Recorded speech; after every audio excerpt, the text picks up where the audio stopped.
RKS academy में आप लोग का स्वागत है। आज हम आपको सम संख्या और विषम संख्या के बारे में बताएंगे। ये चैनल जो हम बनाए हैं, ये चैनल वैसे बच्चे के लिए है जो बच्चे काफ़ी कमज़ोर हैं, जो सही ढंग से अपनी तैयारी नहीं कर पाते हैं। इसके लिए हम ये चैनल बनाए हैं। तो आपके अपने YouTube चैनल आरकेएस एकेडमी आज आपके लिए लाया है सम संख्या और विषम संख्या, जिसमें आपको बताया जाएगा कि सम संख्या और विषम संख्या किसे कहते हैं। सबसे पहले हम आपको ये बता दें कि सम संख्या किसे कहते हैं। देखिए,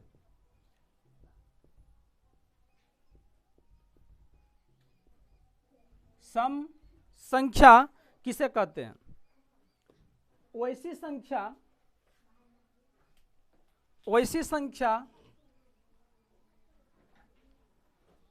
संख्या जिसमें दो से भाग देने पर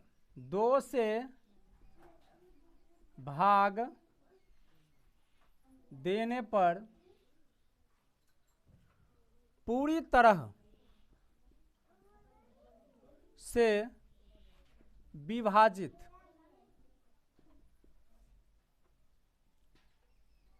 हो जाए उसे सम संख्या कहते हैं।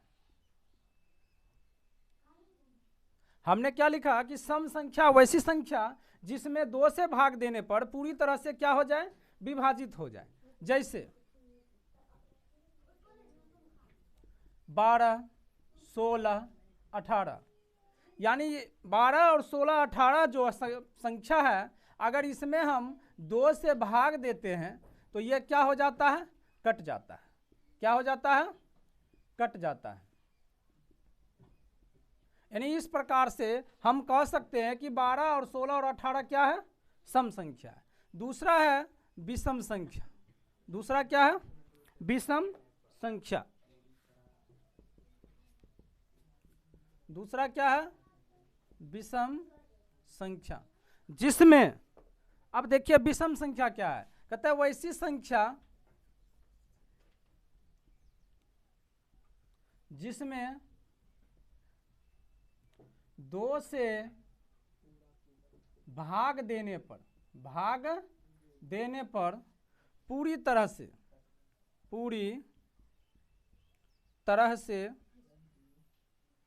विभाजित ना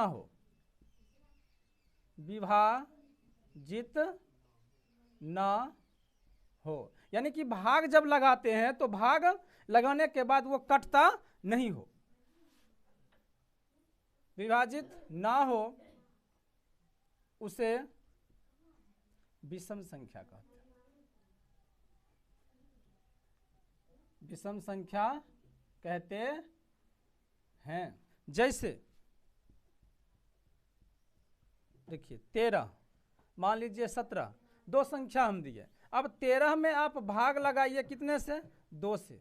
तो 2 जो है 13 को विभाजित नहीं करेगा, क्योंकि 2 छक 12, बच क्या जाता है? शेष। यानी क्या बच जाता है? शेष बच जाता है।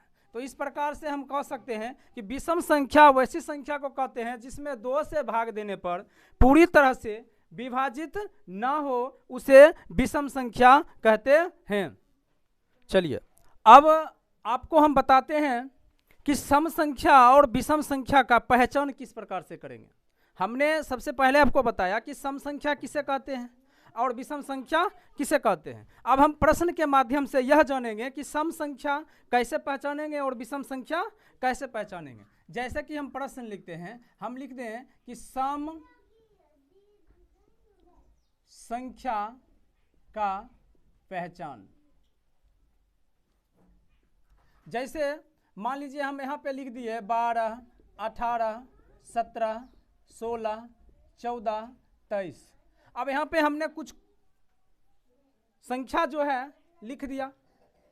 तो अभी जस्ट हमने बताया कि सम संख्या वैसी संख्या को कहते हैं जिसमें 2 से भाग देने पर पूर्णतः रूप से कट जाए। अच्छा एक बात बताइए, अभी तो जस्ट बताया हमने कि 2 से भाग देने पर, तो 12 में 2 से भाग देते हैं, 12 में 2 से भाग देते हैं तो 12 क्या हो जाता है, कट जाता है। यानी कि 12 जो है क्या है, सम संख्या है। 18 क्या है, सम संख्या है। 17 क्या है, विषम संख्या है। 16 क्या है, सम संख्या है। 14 क्या है, सम संख्या है। 23 क्या है, विषम संख्या है। यानी ये तो मान लीजिए आप सम संख्या का पहचान कर लिए। अगर विषम संख्या की पहचान करने के लिए कहा जाए तो इसी में हम बता देते हैं विषम संख्या। अब विषम संख्या कौन है, जिसमें 2 से भाग नहीं लगता है, जिसमें 2 से भाग नहीं लगता है। जैसे कि मान लीजिए 17 हो गया और 23 हो गया, ये 2 संख्या हैं जिसमें 2 से भाग देने पर क्या बच जाते हैं, शेष बच जाते हैं, यानी पूरा रूप से कटता नहीं है। यानी कि सम संख्या और विषम संख्या के बारे में आप जान गए। देखिए अच्छा एक बात बताइए, ये तो छोटा संख्या था, छोटा अंक दिया हुआ है, तो आप लोग पकड़ लिए कि चलो भाई इसमें 2 से भाग दिए तो ये कट गया, इसमें 2 से भाग दिए तो कट गया, इसमें 2 से भाग दिए तो नहीं कटा। अगर मान लीजिए कि बड़ा संख्या दिया रहेगा, मान लीजिए इतना बड़ा संख्या दिया रहेगा, इस प्रकार का संख्या दिया रहेगा, मान लीजिए इस प्रकार की संख्या दिया रहेगा, तो आप किस प्रकार से बनाएंगे। तो इसके लिए आपको क्या करना पड़ेगा, इसके लिए एक ट्रिक है जिसे हम 2 का विभाज्य नियम कहते हैं।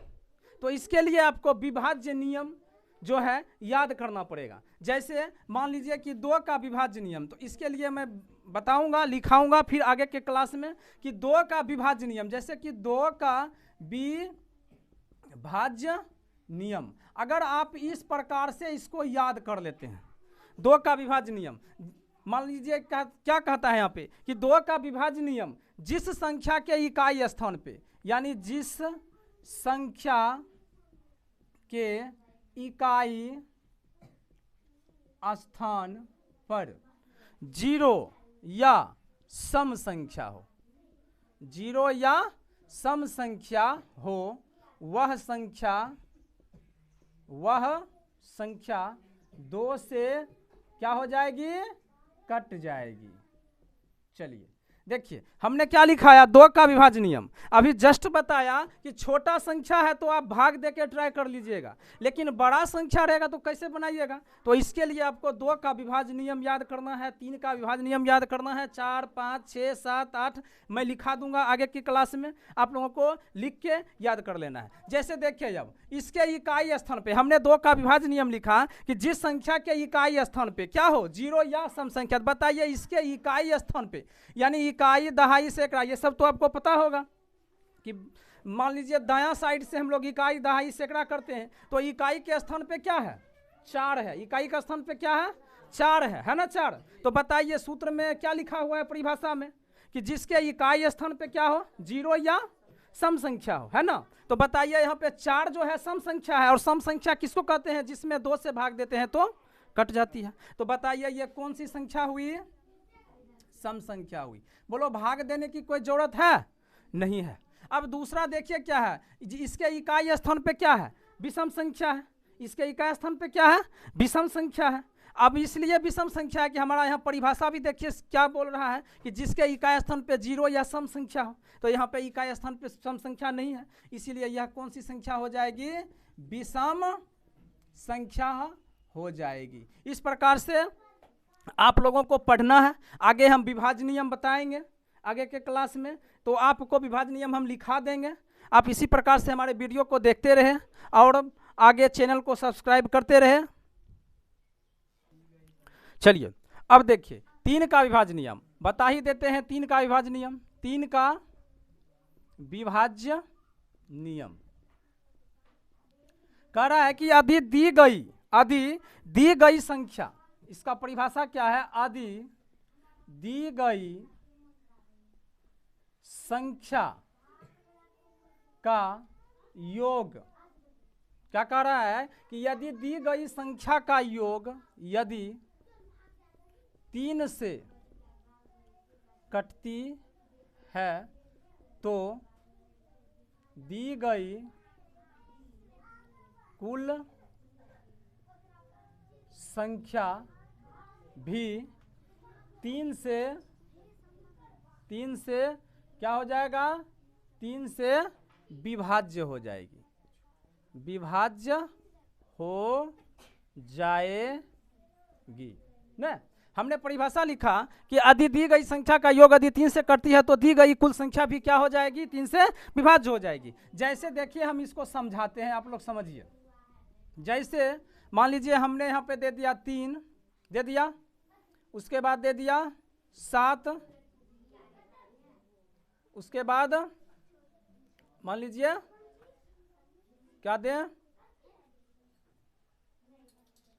देखिए हमने यहाँ पे कौन सा संख्या लिखा, 3 7 8, हमने क्या लिखा 3 7 8। अब देखिए इसको कैसे हम समझेंगे कि 3 से कटता है। देखिए हमने क्या लिखा कि यदि दी गई संख्या का योग यदि 3 से कटती है तो कुल संख्या भी क्या हो जाएगा, कट जाएगा। तो देखिए हम क्या करेंगे, इसको दी गई संख्या मेरा कितना है 3 7 8, दी गई संख्या मेरा कितना है 3 7 8। तो हम क्या बोल रहे हैं यहाँ पे कि दी गई संख्या का योग, तो देखिए दी गई संख्या जो है इसका हम योग करेंगे। जैसे 3 है 7 है और क्या है 8 है, इसका हम क्या करेंगे, योग करेंगे। योग करने के बाद देखिए कितना आता है 7 3 यानी 3 7 जोड़ते हैं कितना होता है 10, और 10 को और 8 को जोड़ते हैं तो कितना होता है 18 होता है कि नहीं होता है। अब एक बात बताइए, अगर हम 18 में 3 से भाग देते हैं तो 3 6 कितना हुआ 18 हुआ कि नहीं हुआ।